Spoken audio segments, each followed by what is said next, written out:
I would not be in this room if it weren't for these two individuals right now.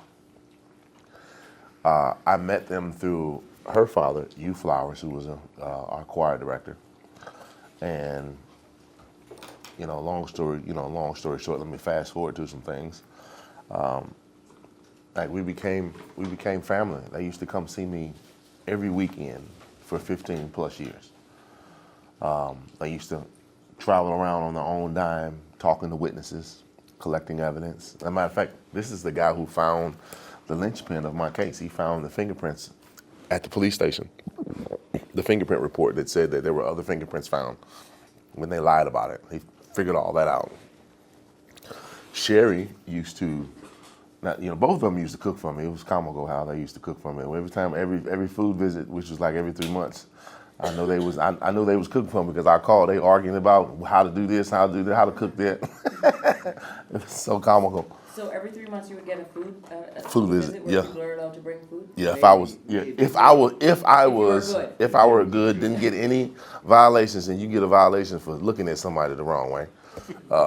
They had a violation for everything, for walking normal down the sidewalk. That's a violation. But they would bring me my food and cook for me, like stuff I'd never even heard of. Like today, I'm in love with guacamole because of them. I didn't know anything about all this stuff, and I was real, rough on the edges. And they would give me something and I didn't like it. I'm like, oh, what is that? She would say, no, Jonathan, you need to say, I don't prefer that.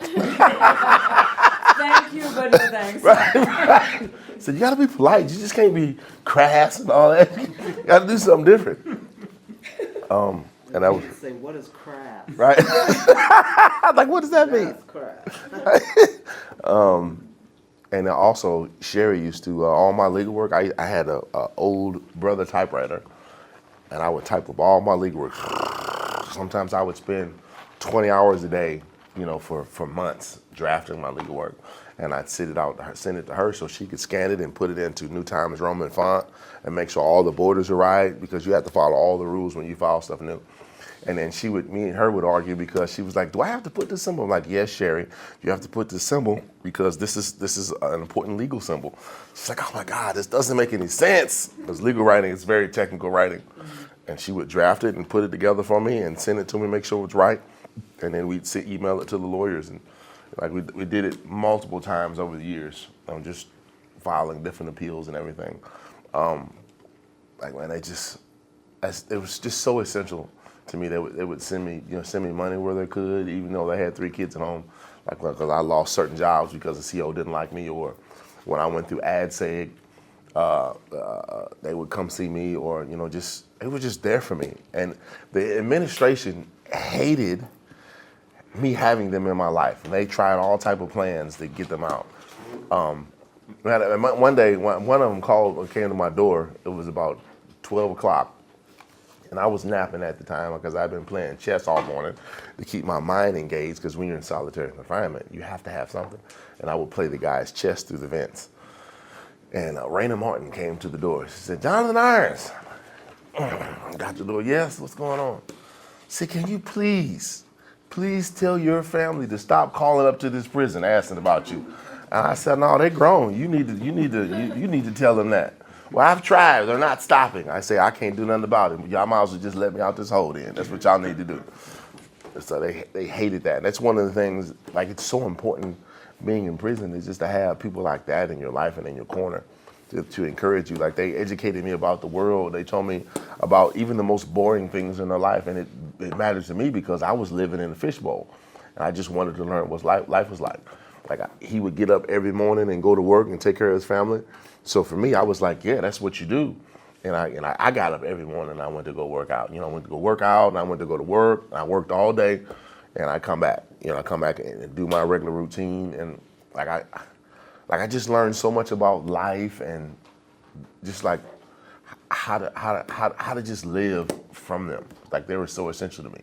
So now that I'm home, I have 10 acres in Mapleton. We have a little compound there. They live there, bought them a house. They stay right there with us. We got chickens running around. They cook for the family on a regular. Like holidays are the greatest. I'm telling you, these two right there, like they're master chefs. Like the saga goes on. I'm telling you. I got, instead of food visits, I got them on the property. I wake up some morning, I'm like, Rachel, I'm hungry. Can you cook me breakfast? He says, oh yeah, sure, what you want? Throws down from it. It's a blessing just to have them in my life. But again, I would not be here if it wasn't for them. All the work that they put in, all the hours of draft helping me put my legal work in the right format. Can you explain, because they haven't read your book yet, can you explain how they came into your life, how they have the legal know-how, how they have their knowledge, like how Reggie found the fingerprints, like the document. Can you just explain? I will defer to First. them. I will defer, Sharon, I'll let Sharon and Reggie explain. You explain how we met. My father had worked in prison ministry for 30 plus years. since 1975, and he was volunteering with the choir in the chapel. And he met Jonathan when he was 19, and he was a teacher as well. So he recognized that Jonathan was really intelligent because even though it was just a prison choir, he was teaching the guys like music theory and how to use your voice, and Jonathan was picking up everything, and when nobody would raise their hand to answer questions, he would answer, and so he recognized that he was really intelligent and told him that and encouraged him, like, start getting in the library and learning, and so he would talk about him all the time, and Jonathan wrote letters to him, and one day my mom was reading one of the letters, and I saw it, and I said, well, let me read it. And I thought, oh, he sounds like a nice young man. I thought, I'm going to write to him and encourage him. And so fast forward, we start corresponding, and then he asked if we would get on his visiting list. But we didn't have any intention of becoming investigators or law clerks or any of that. It just was the way that, what God had, the way it unfolded. So. Yeah, they had no knowledge of all that stuff. Like I did, but they didn't. Go ahead. Well, for me, when my father-in-law asked me to just kind of like check into it, for me, most people don't want to be in a prison. And so when he asked me about it, I was like, I'm not trying to be in a prison. To go visit. Yeah. But when I met Jonathan, when I went in there, and I had, I think I had taken a tour one time. That's the only time I really ever saw a prison. But when I went in there, there was just this, I don't even know how you would explain it. I looked at him and we talked, and I was just like, wow, this is not what was in my mind, about prisons and stuff. And I noticed how intelligent he was, and just everything. And then when he told me his story, it was hard for me to believe, like, what happened to him. And I was just like, nah, this can't be right. This people don't do that. But as I went through this journey, I learned a whole lot more about everything that he had gone through and what they were doing to him, which to me was just, in my heart, illegal. I had 3 boys. I'm raising 3 boys. And so Jonathan became very instrumental with me and my 3 boys because, as people know, that boys get in trouble. They want to do things, and they want to, they have to explore and everything. But Jonathan became their big brother, and when we had situations with him, I said, okay, I'm bringing these boys in there, and you're gonna talk to your big brother Jonathan, And She so wanted you to tell about how you found the prints. Oh, okay. I'm kind of just going all over the map. That's okay. No, I love that that it goes both ways. It's not just an impression that we might have that people give to people who are incarcerated, but the fact that you're bringing your boys and that they can get help, or that this is a two-way relationship, that kind of thing. I think that yeah. When are we going to discuss this? Like when? Yeah. This is something, it's coming up organically, but Yeah. it's something that we wouldn't think about. Yeah. And it was a learning lesson for me because I never wanted to go into a prison. Period. My dad was in the Army, and Yeah. you do this, and that, and you boom, boom, boom, boom. Yeah. So to That's actually the conversation. Mariah was asking on Friday. You know, don't do this, don't do that, you know, the parenting sort of style. Especially if you're of a certain age, you don't even have to be in a black community, right? It's just like you children were, you know, don't do this, don't, right? And so Mariah was asking about that, and so that's how you grew Now, up. growing up a military kid, yes, we were very, Mhm. very regimented. So I didn't, I didn't really need to go to the Army because I grew up that way. So, but it was just Sherry's dad when he talked to me about it. I just had an openness to see what was going on, and then when I met him, and when I sat down with him, it just, I'm kind of one of those people that, if I see something wrong, then I'm gonna attack it. And when Jay was telling me some of the things that were going on, at first they seemed totally unbelievable that he was 16, that the sentence that they gave him, and I watched, $1 million bond. yeah, the $1 million bond that they put on him, and I was just like, when he was telling me that, I was thinking, Like what? this dude is making all this up because this stuff doesn't really happen. But then when I started doing my research and I saw the article that they put a $1 million bond on a 16-year-old who couldn't even drive, I'm thinking something's not right. And the more we dug into the facts, the more I saw, man, this could happen to anybody if you don't have somebody backing you up, And so that's how I got involved into it, through my father-in-law. So. Yeah, fingerprints. So we went down. I filed a sunshine request. I sent it to a lawyer, and he dressed it up and sent it down there. And then we went down to the O'Fallon police station. Do you remember what happened? They went down. Yeah, y'all went down. Yeah, I was with him by phone. I didn't get to go. Right? Well, by then I did know a lot more about his case, and so when we went, Jay had kind of schooled me in the legal part because I wasn't like a legal person. But by then, when I saw I knew what the public defender had, so I knew all the stuff that she had, and that's what she was. But then when I saw something totally different, I was like, whoa. They let him go through the files. The whole files, yeah. Yeah. And He brought in gloves and when I everything. saw He looked that like a CIA disparity, agent. I thought, oh, You hadn't seen that one before. Right. this is something. Right. So I closed it up, took it with him, Didn't and make no noise. Had to be Yeah. cool about it. Like, because they were like, so what exactly are you looking for? You can't go back there, but we'll bring you what you want.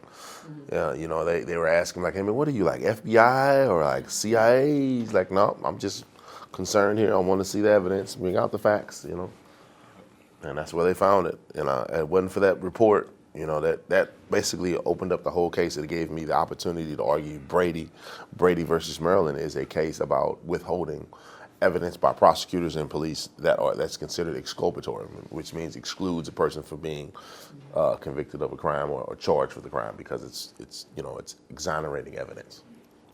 Mm-hmm.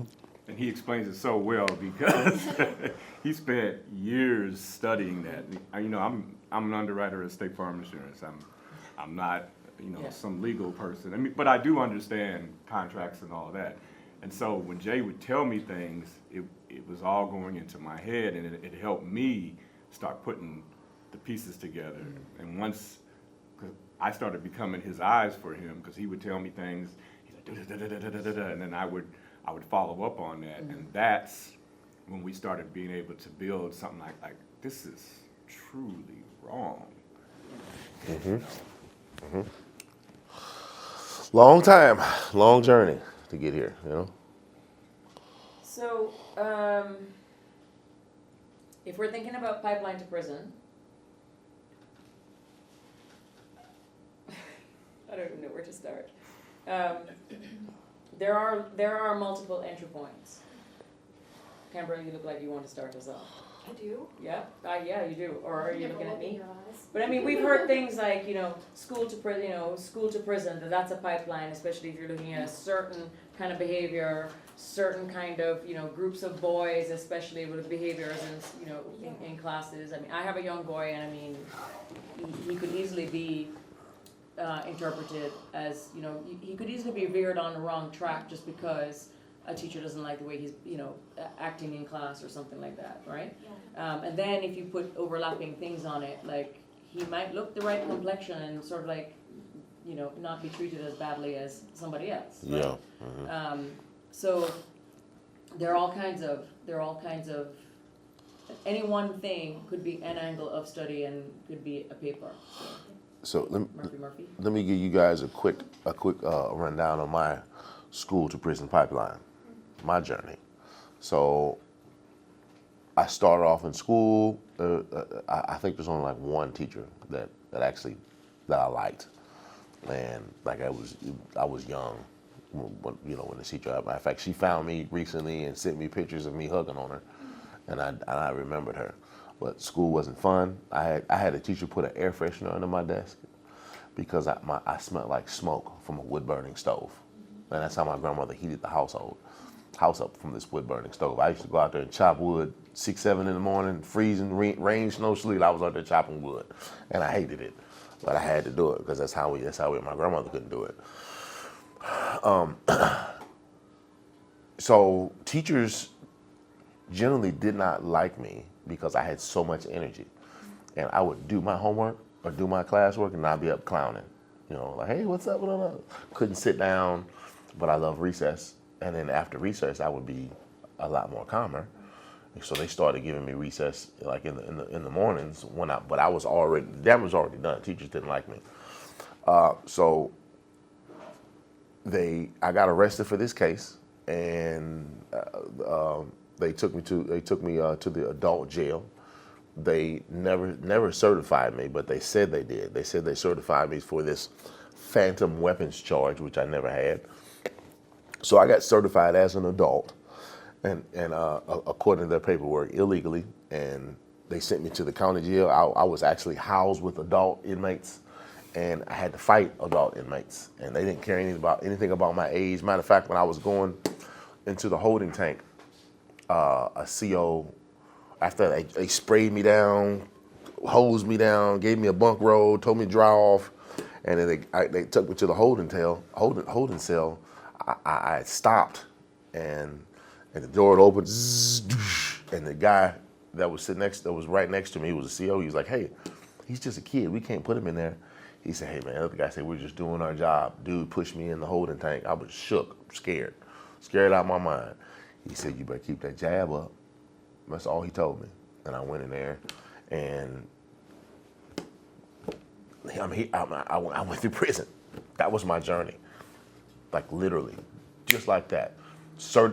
Being classified as certified as an adult, sent me in with adult prisoners, just like that, because of a law that they said they had on the books, and they didn't follow it. So people think, oh man, they use laws to do all this stuff. Well, they have these laws on the books, but they don't necessarily follow all of them. You know what I'm saying? To the letter of the law. Okay, let's get into these questions. Who's got questions first? Murphy, you were gonna say, like, in terms of like the entry points or like the school to prison thing. Did you have something that you were? Yeah, because I feel like if you look at socioeconomic factors, an entry point could exist like before you even born. Like for example, if you look at like poverty rate, like people who come from like lower classes and they end up in poverty, it's like they have like more chances to end up in. Yeah, the percentage is that is actually true in these communities. I firmly believe that crime and poverty is a weapon. It's a weapon to move communities and take hold of real estate in the long game. These plans aren't 5 years, 10 years. These are 20, 30, 40, 50-year plans that's being taught to the next generation, and they keep it going in the cycle. Like, and it's hard to track because, like, we deal from day to day. We have to go to job. We have to go work. We have to all these issues that we got. We don't think about planning. We don't have any committee, and they do all these plannings by committee. Like I've been on boards where they make plans for cities 50 to 100 years out. Like I see it now, and like it's clear and evident that that's what's going on. So what they do is they pull out all of the jobs in these different communities, and they put in businesses that basically suck up their community resources. You see a fried chicken on every corner. You see liquor stores in every corner. anything that's fast food, that's quick like that, a store that has all type of knickknacks that you go in and you buy everything that you need. Like it's by design, and like you that is an entry point, and there's studies about that. They do, and then it starts with music, the music that you listen to. This music is programming our communities, like because most of these kids that hear it, it's the first time they've heard it, and they think that's life. They think that's what's going on. That's the way to do it. It's crazy seeing all that, and then you'll even see young people start mimicking some of these artists' clothes and their designs and their behaviors and their habits, and then they're quoting their lyrics, like they're capping. Anybody heard? Man, that dude capping. Anybody heard that? Came from a rap song, but it's so normal. It's ingrained in our language and our culture right now, from a rap song. Everybody does it. Like I believe there's social engineering behind it, and all the stuff that's going on. There are forces that are at work that like they know where we're going. Like the crack epidemic. Did anybody do research on that? On Rick Ross? Oh, I'd love to know what you found. But we'll get to that. I'll let her. Share with them your story about getting fired from McDonald's, Oh yeah. because that goes along with what you all are talking about, like the different layers of Yeah. the the family or lack of family, drugs, the poverty and lack of opportunity and jobs, Yeah. and in poverty. So I got a job. I was trying to get out. I had been selling marijuana in my youth, and I got to a point where I was like, man, I can't keep doing this. I'm done. And so I tried to get a job at McDonald's, and I did. I got a job. When I got there, the manager clearly did not like me, and I firmly believe it's because of my skin. He would not let me work a cash register. He only put me on the burgers. So my face is starting to break out because I got grease all in my pores, and I'm flipping them. And like I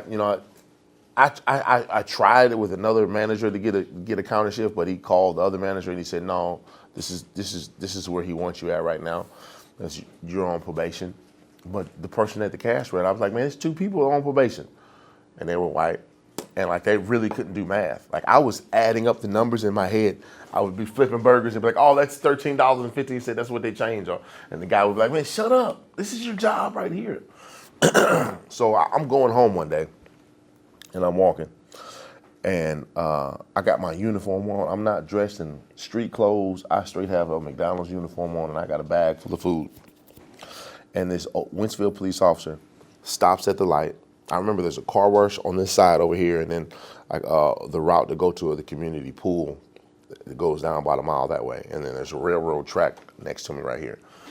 And this cop comes up, stops at the light, looks at me, and then hits his gas, and does like a Dukes of Hazzard, and like cuts me off, and like jumps out, like get on the ground. Like I'm not, no police reports, no nothing. It was weird. I don't know if he was related to the manager or what the plan was, but it was just so weird. I get scared out of my mind. I pee on myself because I'm so scared. I'm down on the ground. I'm thinking this guy's gonna kill me. I don't know what's going on. I don't know what had happened. And in my culture, like we're afraid of the police in my culture. Like they are not our friends growing up, where I come from. Like I have different beliefs about it now. I know we need police. That's an important thing. But at that time, a guy locks me up and takes me to a holding cell. I'm in there 20 hours. Nobody tells me what I did. Nobody comes talks to me. And then that morning, another cop comes over like, hey, what's your name? I said, my name's Jonathan Irons. He closes the thing and comes back. Like, why are you here? I'm like, I don't know. Y'all arrested me. He said, I didn't arrest you. So he closes it back and then opens it up and lets me out. Doesn't say, oh, I apologize or anything. I try to go to work. I lose my job because I miss my shift. Just like that. Yeah, so economics and opportunity, Yeah. the lack of. I mean, already it's hard to go from you're selling marijuana to you're actually going to do the McDonald's minimum wage at that time, right? Like to make that choice and then to have those obstacles against, for even holding that job, right? Yeah. Is tough. Yeah. What else? For entry points, we know we've touched on education system, which, I mean, it can happen to girls too.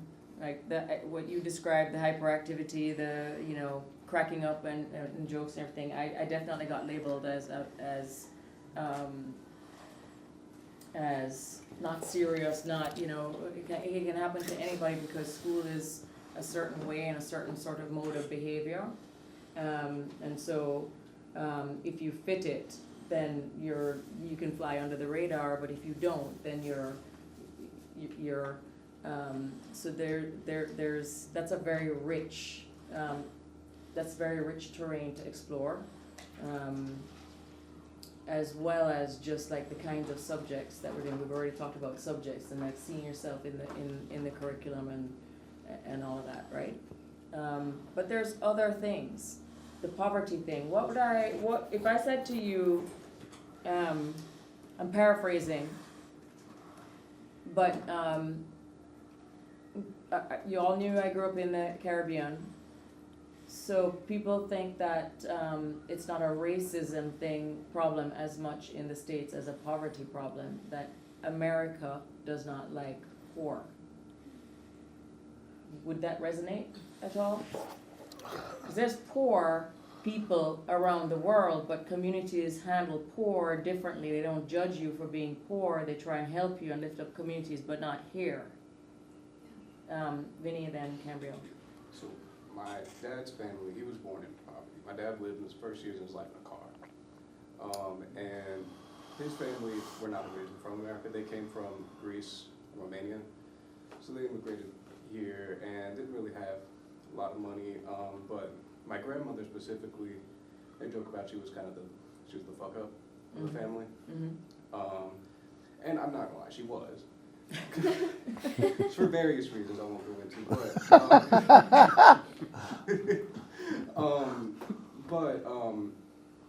with the poverty thing, when my dad went to school in Conyers there, and the rest of his family lived in Atlanta, and they had way less off. His aunts and stuff, they got better jobs. One of them ended up teaching nursing at Emory, and they got out of this. But my grandmother and my dad has a word for this because all of his siblings, my dad is 5 siblings, and my dad is the only one that ended up doing something better with his life.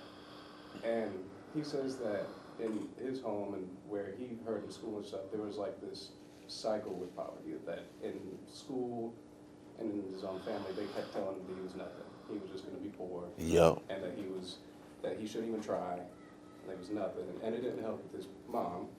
And she was, I don't know if there's something from back home in Greece or something they did, but she constantly was like, if he did anything that she didn't like or something, she would pull him out of school and send him these like camps or something. The school had these, I don't know if it wasn't like an alternative school, it might be places, they would like throw him in the woods and like teach him how to hunt and stuff. Yeah. Like, and a lot of these people, friends he made from that, ended up going to prison. One of them ended up murdering someone. He was the only one that he knows from that didn't do that. And he always used to tell me that he's happy I went to college. I'm the only one from his family to go to college. I don't even know how many cousins, like 20 plus. None of them are in college. I'm the only one. And he's happy, saying he's happy he didn't repeat that cycle, because for the longest time he thought he was just going to be nothing. And it was something that was ingrained in him. It was ingrained in all of his siblings and even my cousins. But a lot of my cousins have been in prison, done drugs, prostitution, all of that. And so I think it's just something that gets repeated in a lot of people. That cycle and the rhetoric and the expectations. Yeah. And you see it around you, so it becomes normal.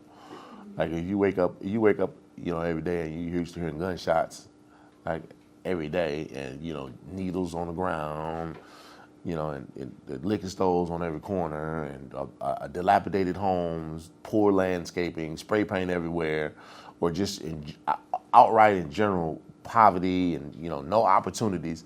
Like you're gonna think that's normal, and like you're gonna do what everybody does in that type of environment, and you're gonna try to survive as best you can, and you're gonna try to go ahead. What you got? Yeah, I was going to go after you. I was just raising my so she know. I didn't want to interrupt you. Oh no, you're good. You're good. And that's a part of that cycle. We are very visually stimulated people, as humans, and like we're always looking around. We're listening. We're paying attention to things, and if that's what your environment is. it can be taxing on you and discouraging and not inspiring. And that's just the reality of it. That's why, you know, you look at some of these mining towns, like they don't do mining anymore. Like they're just infested with drugs and crime. But prior to that, they were bustling communities. But just why is that? Those opportunities have been taken away by design. What would you want to say? So I was gonna say just listening to you all speaking, and you was talking about the media and the social engineering aspect. It reminded me of ideology, state apparatuses, and the culture that we carry around us, and how that could be an entry point. Because it's like the things that we normalize, or like the things that we see like repeatedly, it kind of influence our like behaviors and actions, and sometimes that can like misguide us or lead us to like a wrong path. So if we're not aware of like how we're like keeping in touch with like the things around us, or like paying attention to what we indulge in, that can be kind of very disastrous. What about family? Growing up in a household without a father. What about that? There's data about that. Like children have a tendency to be a little more unruly and just have behavior problems and just not be balanced. That's actually a thing. Canberra, you had something? Yeah. I like your computer cover, by the way. Those books. That's dope. Thank you. I got it perfect. So, gosh, now I feel like my brain is kind of like bouncing into like a bunch of different areas. Well, it is a lot. Like when we're picking Jonathan's brain, but then every single. That's why I was trying to like connect it to concepts and stuff, but even it gets overwhelming. I told you guys I've been taking a power nap after these days. It gets overwhelming because all of these things you could just focus on one, and you can bring concepts to it, and you can bring lived experiences, and you can blow it up. You can do an entire paper off of one little nugget. Yeah. So, and we are bouncing around. So yeah. We're exploring right now. We're in the exploratory phase. That's gonna happen. That's normal.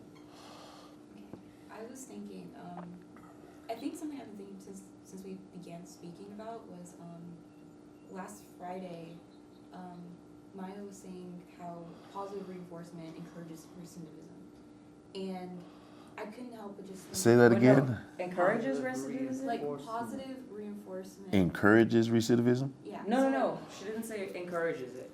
I know, but like it's an influencing factor because she was talking about how, and you were speaking about it too, like for example, when people come out and you praise, not enabling, like when you praise someone's like, yes, you have like a great job, you're doing well, you're doing, like you get up and you go to work every day, you're like providing for your family.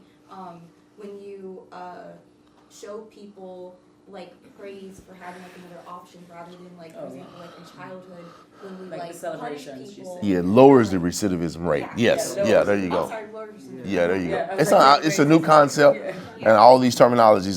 Don't feel bad at all. It's okay. I didn't know I had terms. I didn't know the term. My mistake. But yeah, and so I was just thinking about how with childhood, it's so weird because I don't know. I guess I'm thinking. It's cool you brought your family because I'm also the only person on my father's side to go to college as well. And with my father, he comes from like a Black and Native American family, and he was raised only by his grandmother because his parents were out doing a bunch of things. His dad was actually a crack kingpin in their area, so and he just kind of like dropped in, gifted stuff, and then left again, like for like on a 10-year cycle, basically. Wow. And it's just incredible how cycles remain like in your brain, because even like with my dad, as he got older and certain opportunities were afforded to him, because he was a very smart man, he would always kind of like fumble them at the end because he never felt like he deserved it, because he was always fed rhetoric that like you come from an impoverished like Black family in like deep south of Thomasville, Georgia. You're not supposed to be here, so like why are you taking this opportunity? You should like let it go to someone else. And so like pretty much every single time something like that came up, he kept giving it up essentially. And even now he's doing that despite Getting support, and having support. So I'm just wondering what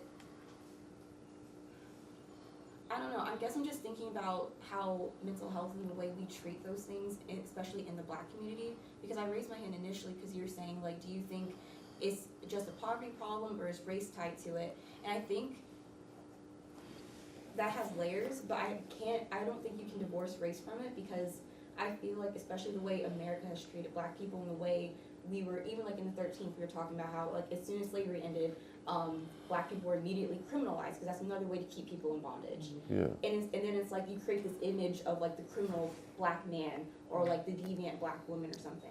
And then once people have like an image in their minds of like what a criminal looks like or what a bad neighborhood looks like, it's like you can't separate it, if that makes sense. So even if like you can come above where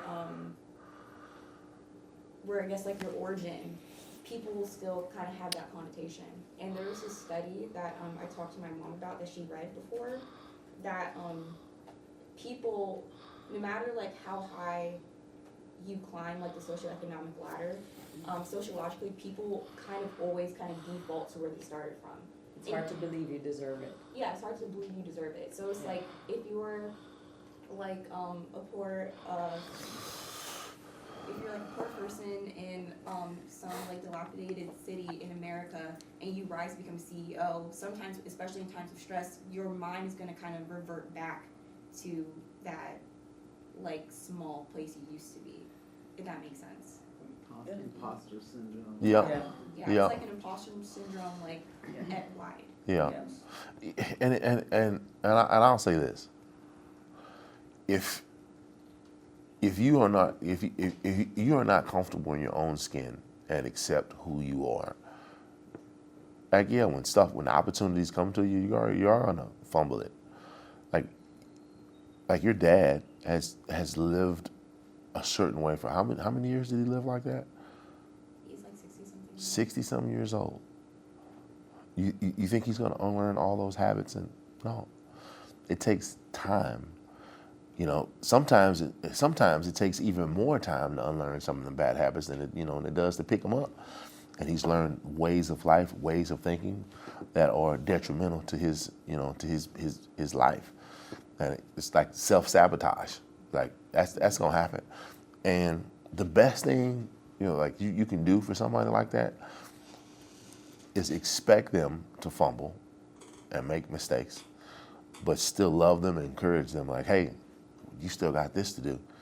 Let's get back on it. Let's get back on the horse, because they're gonna make mistakes. And, one of my guys that worked for me, his name's Eddie. I think I talked to you guys about him before. He's been a heroin addict for 18 plus years, and he got that way because the pharmaceutical companies gave him oxycodone, and he got addicted to it. And he was getting it on his own as a minor. Like, they weren't supposed to be doing that. They took him off. He got addicted to heroin and other little pills, and just trying to self-medicate. And like he has what's called. Was your father an addict? Did he use crack? So he has what's called arrested development. Y'all might want to look that up for addicts, like what that happens. And what that does, it basically stunts their emotional and intellectual abilities to grow and process information and situations properly. It's just hard, and there's a tendency to put your head in the sand when you get overwhelmed and not like really function. Whereas, like, if you don't use drugs like that, you're getting life at full throttle coming to you. Like, you're actually getting all of the things and handling it in a certain way. Your stress levels are handled in a certain way, and your recovery time is faster than someone who has arrested development. That's a whole another thing that we're getting into, like just talking about arrested development and what he may have. Like, when helping people that are felons, like you have to give them enough room where they can fail safely. They have to have an environment where they can learn to fail. That's why it's important to have programs on the inside where people can work on anger management, work on schedules, develop job skills, but in an environment where they can fail. Basically, you have to intentionally set them up to fail so you can learn what their weaknesses are.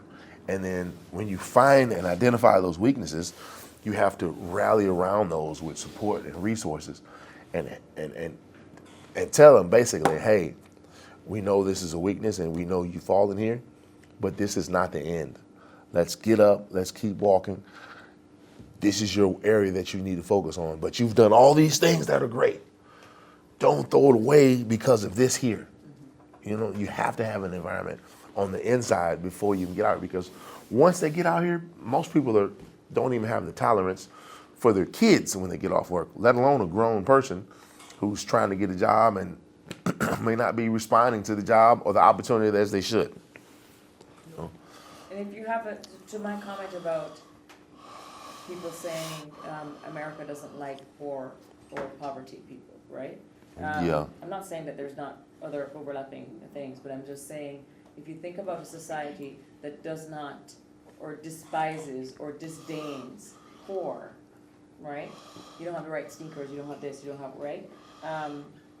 What kind of society is that? And then if you have this message that if you're not succeeding, it's because you are individually at fault, and you have all these other factors, right? Is that what you were gonna say? I was just gonna say, There's the a message. American dream of Is pulling yourself Sub up by the bootstraps, like that is it's like a personal failing when you don't, when Right. you're not successful. and when you can rely on Blames that the to society. point the finger, then people will, and if people believe that as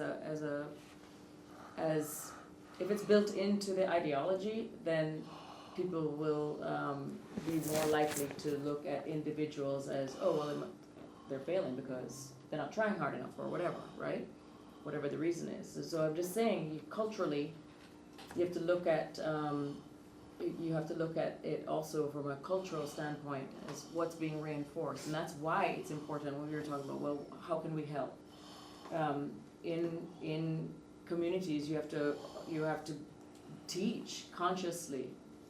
Yeah, you're battling against classism, you know, poverty. People, you know, we're from a young age, like we're ingrained with that. Like, let's go back to our youngest memories in school.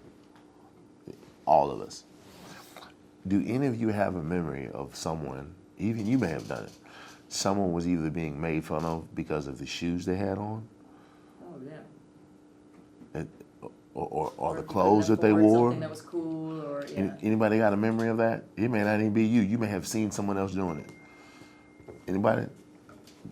Yeah, I remember it specifically because my dad bought me shoes that were like nice shoes for the purpose I wouldn't get made fun for. And where I went to school, that was like a thing. Everybody looked at your shoes, and I saw people get made fun all the time, like probably every day. There would be people who would pull my leg up, see if mine was real. And like, thankfully mine were, but I've seen some that were like make fun for all the time. Yeah. You're not cool. You're not accepted because you don't have these nice shoes. There'd be a group of kids make fun of me. Mm-hmm. Yeah. Or that's a thing. That's an narcissist, and it happens as adults. It's so funny. So, I'm telling you, I got a Porsche. Not to brag here, I got a Porsche, but I'm gonna tell you my experience. I bought a 911 Turbo S. So when I walked into this dealer, first guy came up to me. You know, I was dressed in like work clothes because I've been out getting it. You know, I got a little dirt on me and everything.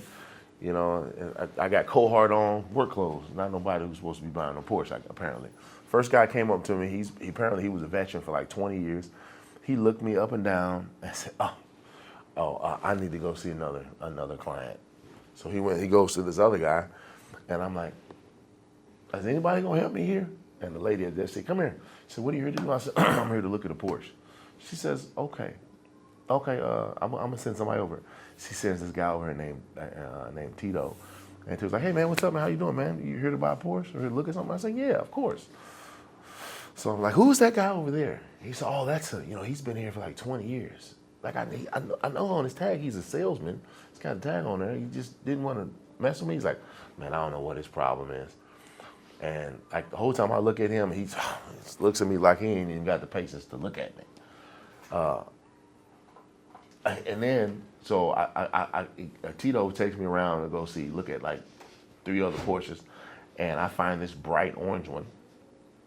And I asked him, say, man, what's up with this? And then the guy brings his client over. It's like, no, this is our car. This is a very expensive car. My client has already said he wants it, so I'm going in the back to put a tag on. I'm like, oh, okay, you own one. You must think I'm struggling over here because I got these cars on. I said, okay, all right. So he brings up this black Porsche, which I have now. It's a 911 Turbo S, and it's a $250,000 car. And the guy says, he said, hey man, you want to finance it? I'm like, no, I want this car. He said, but I don't like this dealer. Are there any dealers closer to me? I live further out this way toward the airport. He said, yeah, we're building one in Marion. I said, okay, good. I want to buy this car now, and I want to go. It's like, you just want to buy it? You don't want to finance it? I'm like, no, I want this car, and I want to go. I want to get up out of here. Like, I came here for this car. And he says, all right. So he goes in there. The guy that he was actually, the guy that initially saw me, he was closing out a deal with his client. He was financing it. And then Tito tells the desk of people that are entering in the data. And then I knew the moment that he told them, because the guy looks at him and then looks at me and makes a beeline. I'm like, sir, I'm so sorry. Listen, if you want a collection of Porsches, like, just here, take my card. I said, man, take your card, man. Oh, go ahead, I'm good. Said, I'm so about got down on his knee, like his face was, like he started sweating, like he was tripping. Like, I don't know what got over me. I don't know. I said, yeah, I don't know what got over you. I don't know what happened. And then, like, I got my car, and he came out to the front door, waved at me. And I'm like, I took off. I came back the next week because I had to get some tire pressure monitor sensors because I got some different rims for it. And this time he came to the door, basically forced me to shake his hand. He reached down and was like, hey, how you doing today? How can I help you? Let me know anything you want. You want water, coffee, chips? I said, where's Tito? Let me talk to Tito. He's like, oh, okay. He leaves. Tito comes back. Hey, what's up, man? Tito, cool. And we're talking the whole time. This guy's watching us, just watching us. He clearly thought because I looked like I was poor, like he could just treat me, the type of way. I was worthless. But then when he saw I had money to buy a Porsche with cash, with no issues, then he wants to be my best friend. And it was so bad. It was so bad. I was hurt by that, man. Like the way he walked it to me like that, and I'm still kind of triggered about it. Like, man, you just, so I don't, I have a habit, man. I don't treat people bad because the way I see them, like I see people, homeless on the side of the road. I may give them some dollars or, direct them to a place where they can go. But for the grace of God, there go I. I'm doing well now, but I come from extreme poverty. Like I used to have to poop in a 5-gallon bucket and take it out in the woods and bathe in a tin tub. And my grandmother could only afford junkyard cars. So she would buy a car from the junkyard, pay a mechanic to fix it till it was functional, and we would ride on that for about 6 months till something broke on it. And then we'd keep going. Like, so I know what that's like. I try not to high side, on anybody. And in a way, I kind of hide my wealth a lot. Like sometimes I'll drive a Honda Civic around, just because because I don't want nobody to treat me differently, and I want to see the real people. One day I was driving, I drove my Honda Civic to this Chicago pizza place, and some people was laughing at me because I paid the valet people to park it. I said, yeah, can you park this? It's like, man, you paying somebody to park your Honda Civic around here? I'm like, yeah, I want to park my car. What's wrong with that? I'm trying to go in here and get some pizza. I ain't bothering you. I ain't in your business. And they was like, they laughing at me. Laughed at me on the way out. Next week I came back up. I had a Corvette at the time. And I pulled up. And I said, oh, man, same people. It was crazy. It's like it was a hangout. Same people. Oh, man, you got a nice car, man. What kind of, that's the Z06? Oh, that's got the supercharged. Oh, you got the nice rims, blah, blah, blah. I said, yeah, man, this the same guy who owned the Honda Civic that you laughed at last week. They said, yeah, exactly. So I see so many different cases of that. And we should never be people who respect people just because they got money. because we're living in an environment today, in a society today, where we see how uber rich people can treat people who don't have money or less money than them. They think they're less valuable. Money should never be the evaluation of whether someone is value or worth. You know, you should never do that. That is a horrible thing. Yeah.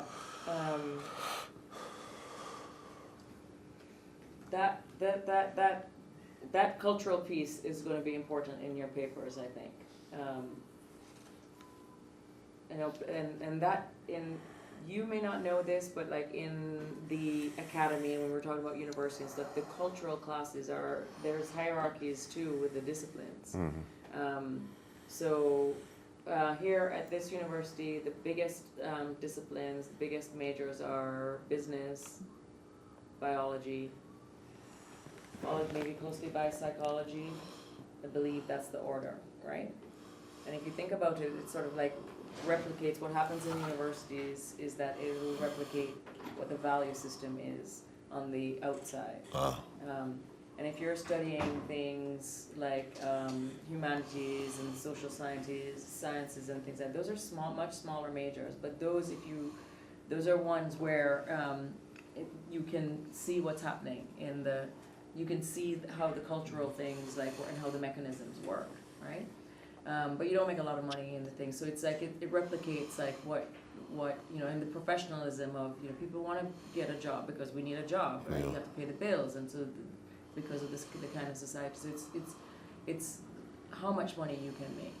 That's where you get the respect in this society, and so whatever jobs will lead to that. Or when you were talking about the societies that were the communities that had mining as their major industry, and then when that dried up because it went away or went offshore, or just we're doing different technologies, we're doing and then those communities, they may not have the formal education to understand what's happening, and so they can be led easily astray by rhetoric that it's foreigners that are coming into Stealing our jobs.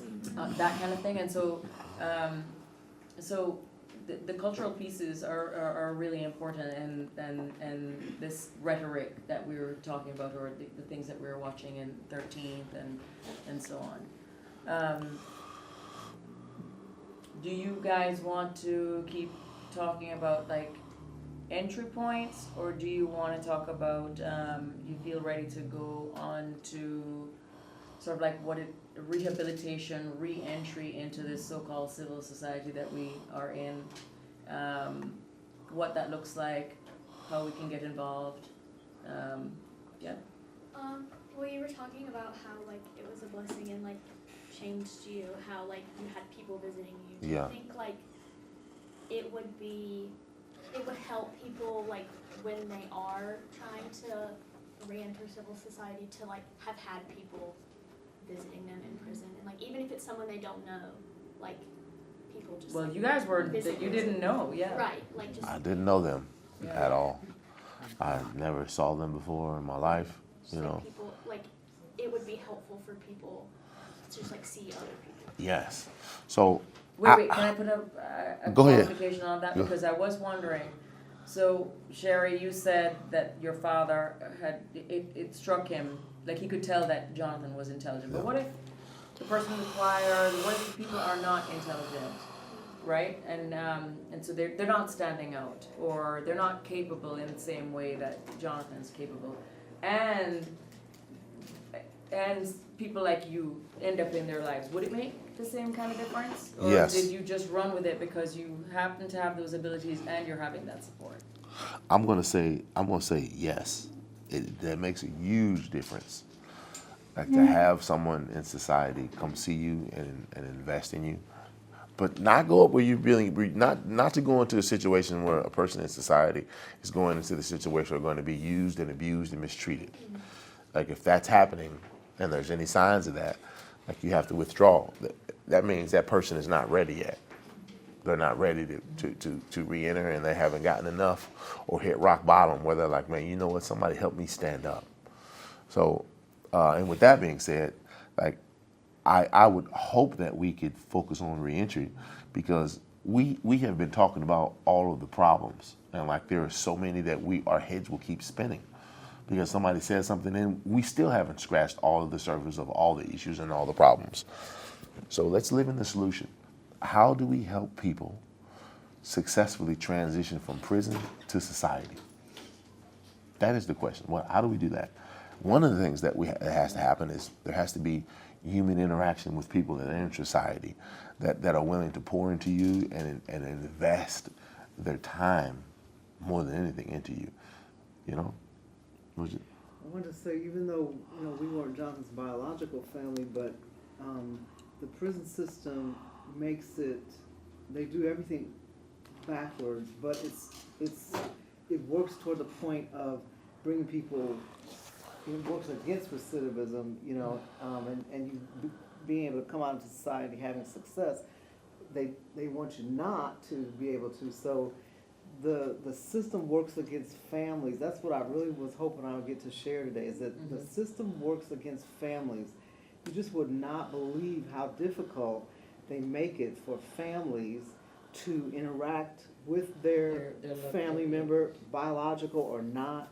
And I understand that there are inmates who come from families who perhaps their mother or father visiting would not be a positive influence. And I know that's true sometimes.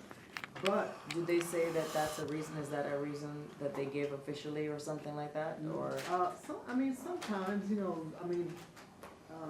sometimes there's, the visitors are bad influences or they're, but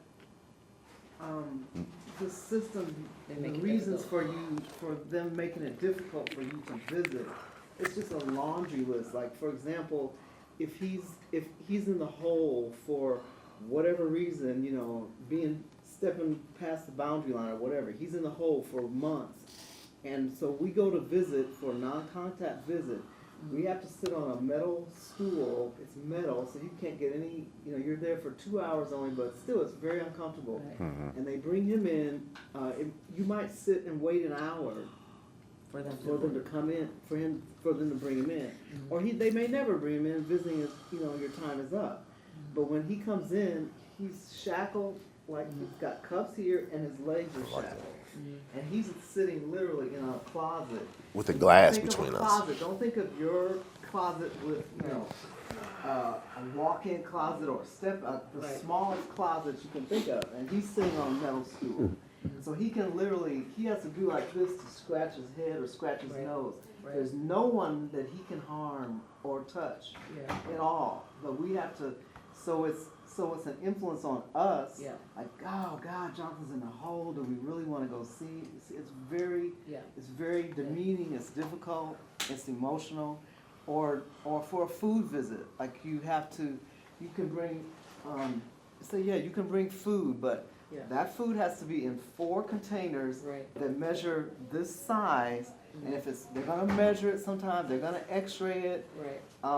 And so if you have to plan that all out. It's like a project just to bring the food. Or if you go up and take a picture with him. One time, it was after one of the incidences where a black man got shot, and my sons and I and Reggie were going to take a picture with him, and they're always saying, well, you can't touch him, you can't touch each other, I can't even do this in the picture. And they're married. They're married. So we were just kind of being funny and did this, and he got in trouble for that. Because you guys did because that. They said we were creating a disturbance in the visiting room. Right. Or just you have to go through a scanner when you come in, or you might say, well, your clothing, is not appropriate, or I saw a woman in a wheelchair that when you left, you have to go through multiple stop points, and you have a stamp on your hand. You have to show your ID, and then like the third stop point, they had a light that would shine on your stamp. Yep. It makes me upset right now just thinking about it. That fluorescent light had to shine on your stamp, and it's up in a windowsill, so you had to raise your arm up. She was in a wheelchair, and they were questioning, well, can she has to get up Like, are you kidding me? Yeah. She's and this is a male penitentiary. She's a female. Right. She's in a wheelchair. Yeah. Is there any question, or even a baby? Yeah. Babies sometimes it's like, well, we don't know. All right, where's the ID? Where's the paperwork? It's like, Right. are you kidding It's a me? baby. What the baby gonna do? Right. Yeah. So I took the scanner down from the window and shined it on her hand. It's like she's in a wheelchair. Like, are you kidding me? Yeah. So we'll much write that discouragement. down about how difficult that they Yeah. are. But if you are connected to people who care about you and they come and see you, are you then not going to be influenced for your behavior on the inside? Like COs are getting hurt, they're getting beat up, they're getting assaulted.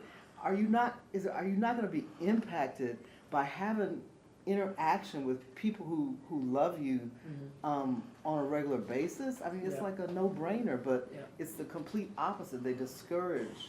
Because why they want to discourage you is because you have the ability to give society insight into what's going on into the prison.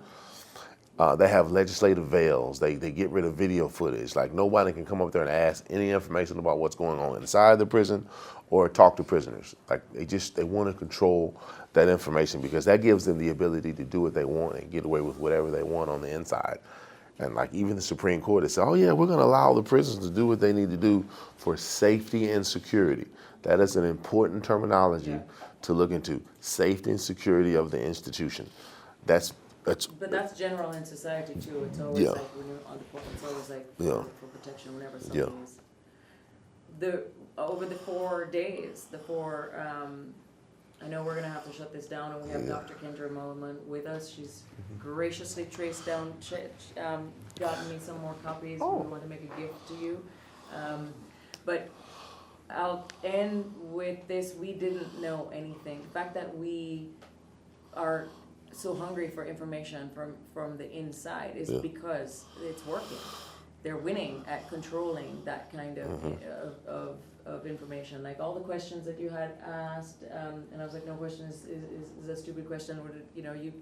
We're getting all these little bits that you can't get unless we're exposed and we're able to be in contact with somebody that's willing to speak about it even, right?